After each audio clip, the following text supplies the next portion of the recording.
Now, the issue of illegal immigrants continues to be a concern.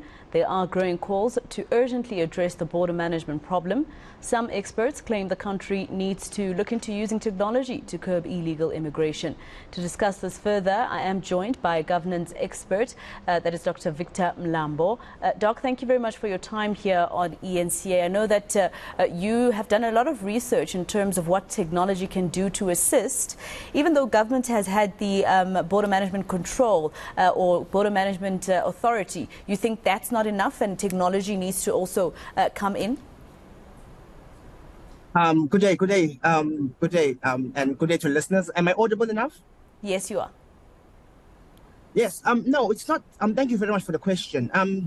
First of all, we are actually experiencing very problematic undocumented migration issue together with cross-border crime, and I do support the deployment of the army and the various private contractors we have around the country's borders. But remember, we have a coastline, a border. We share more than 6 countries, around 4,532 kilometers, if I'm not mistaken. And you need a lot of help and support you can deploy to try and help the manpower. That is the army and these private contractors to help. The technology aspect is there to assist. It's not there to be a permanent feature. It's there to assist and try and help and ensure those underground get real-time intelligence, real-time observation, and have systems in place to help them see where they cannot see. For example, that's where the importance of drones and unmanned flying vehicles come in. So the BMC is there and it's been explained what it's there to do, but it will benefit a lot from having technology to help because human eyes can't reach everywhere. You need eyes in the skies, and everywhere around the world today, borders are being reinforced through the help of security. It's not to stifle or stop the human movement of goods and services, but it's there to ensure the territorial integrity and sovereignty of nation states. So we should not look at technology as an evil, but should look at it as an element that's there to help states better protect the territorial integrity. So, Doc, tell me, a lot of people would say, look, sometimes even with technology, for instance, in the licensing departments, technology was implemented there to try and assist in terms of corruption that would ordinarily happen on that front. But that was also infiltrated by the same people. So how do we make sure that in terms of the drones, as you say, it is something that is not going to make it easy for those who want to corrupt the system anyway to be able to actually also go through the technology as well? It's a very pertinent question, my leader. But remember, we learn every day, and every systems we have to improve every single day. For example, today we speak a lot about fourth IR, fourth natural revolution, ChatGPT, machine learning. There are going to be problems and issues with these systems, but we need them to be there to assist us in our everyday lives. So the concept of drones, motion detectors, sensors, long-range cameras are I'm not saying they are perfect systems. I'm not saying they are going to ensure zero entry of undocumented migrants or perhaps stop cross-border crime, but they can be there to assist to better manage these two phenomena. Now, to ensure that we have limited, because I can't say they can't be corruptible. I can't say people can't mess with them. They can. Because at the end of the day, for these things to work, they need people to operate them, people to ensure they're serviced, people to ensure they are functioning effectively. Exactly. But we should invest in human capacity, we should invest in human capital and ensure that people who are operating this understand they're important and what role they can play in helping them better protect the territorial sovereignty of the country. So they're not perfect machines, they're not perfect systems. For example, even in the US, we have a huge borderline between Mexico and Carolina and Arizona. Drones are there, but they're not perfect. People are still crossing, but they're helping manage the situation better. So we do have that element of they might be corrupted, they might be thrown into disarray, but we need to improve since we do realize that we have a border management issue in this country. Today, I'm talking to you. The Home Affairs is arguing in court about this, the Zimbabwean permit. Remember they lost when Julian Suzman Foundation took the DHA to court. Today, the DHA is appealing that decision. It speaks to migration, it speaks to border management, how we can ensure a seamless process.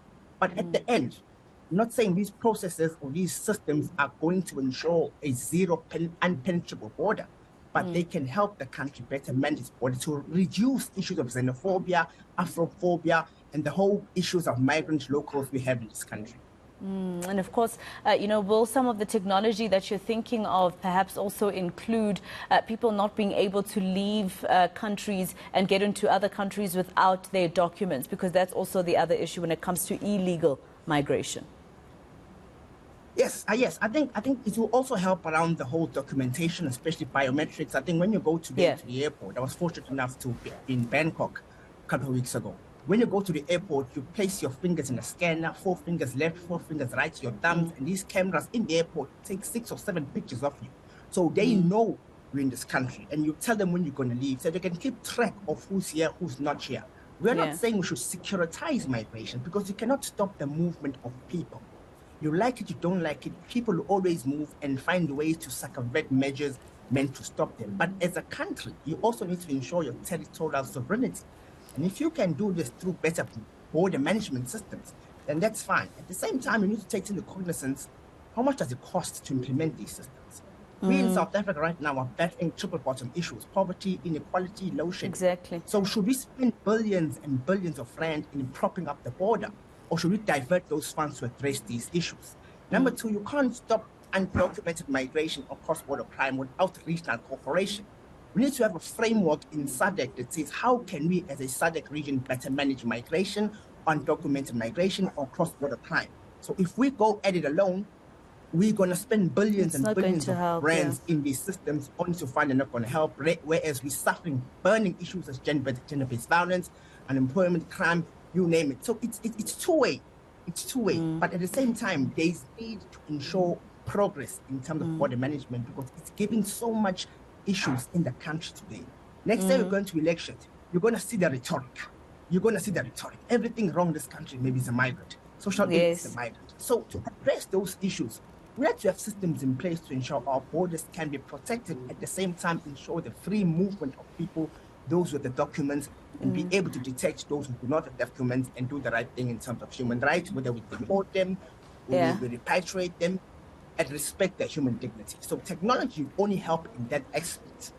Yeah, and Doc, I understand that you're at a summit or some sort of meeting discussing this very issue where you are, and that's where I was coming actually in terms of appetite, not only with the South African government in using technology, but the governments of our neighbours as well, because we would need their buy-in.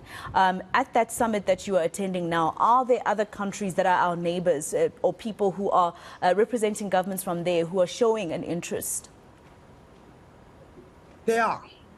But the biggest problem with technology is the cost. It is the cost. Because we're already using technology in Kruger to track rhinos. Drones are there, motion detectors are there. But it is expensive to build a tech-centric border, a border manned by cameras, motion detectors, and everything. And someone will ask you, I was speaking to a colleague here, he said, but why regulate migration? Pre-colonialism, Africans moved left and right. There were no borders, no cameras. Why do you want to regulate it now? Why spend so much money on buying drones, long-range cameras, electric fences, when you can spend that money on addressing social ills such as poverty, inequality, and unemployment? So do we really need, that's another question we're discussing, do we really need technology in the border? But some say, yes, we do, to help better manage the many threats that come with the border today, such as cross-border terrorism. Today in South Africa, we have a big problem in KwaZulu-Natal. Cars are being stolen all over South Africa and shipped to the border in Manguzi, northern KwaZulu-Natal. It's a problem. It means there needs to be border reinforcement. So that whole securitization, colleagues understand here, it is important to ensure security, but there's safety that technology might end up violating human rights, might end up being used for spying, might end up being used for espionage. So those issues, of course, raise two issues. Some school of thought says, yes, we need technology. Some say no. By the end of the day, countries need to protect their territorial sovereignty. And if technology can help, it should help. It should not be a barrier to movement. It should not be a barrier to cross-border trade. It should be there just to help better police territorial integrity of a country. All right. Governance expert Dr. Victor Mlambo speaking to us there. Thank you very much for your time.